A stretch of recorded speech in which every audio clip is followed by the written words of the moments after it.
విశ్వసనీయ సమాచారం మేరకు మార్కండేయపురం దగ్గర వల్లపురాము అతని ఇంటి వద్ద సోదాలు జరపగా అతని వద్ద 2 చుక్కల దింపు చర్మాలు, 2 చుక్కల దింపు యొక్క తలలు గుర్తించడం జరిగింది. తర్వాత వాటిని సీజ్ చేసి అతనిపై వైల్డ్ లైఫ్ కేసు నమోదు చేసి ప్రాసిక్యూషన్ కోసం కోర్టుకు సబ్మిట్ చేస్తున్నాం. మాకు ఫోన్ కాల్ ద్వారా వచ్చిన సమాచారం మేరకు ఈరోజు ఉదయం అతని ఇంటికి వెళ్ళి తనిఖీ చేసాం.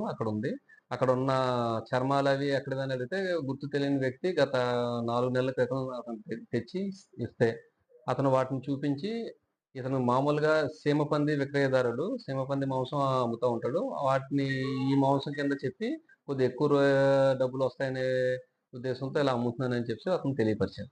అది ఏదైనా మాకు దృష్టికొస్తే ఖచ్చితంగా వాళ్ళ మీద వైల్డ్ లైఫ్ యాక్ట్ ప్రకారం కేసులు నమోదు చేయడం జరుగుతుంది. దీన్ని కూడా మీరు అంతా కూడా ఈ సమాచారాన్ని మీ మీడియా ద్వారా అందరికీ తెలియపరిస్తే ఈ భయం కలిగి అలాంటిది ఏమైనా ఉంటే మానుకుంటారని అనుకుంటున్నాం. లేనిచో కూడా ఇతనికి రిమాండ్‌కి పంపించి ఇతనికి కఠిన కారాగార శిక్ష పడేటట్టు మేము ప్రయత్నం చేస్తాం.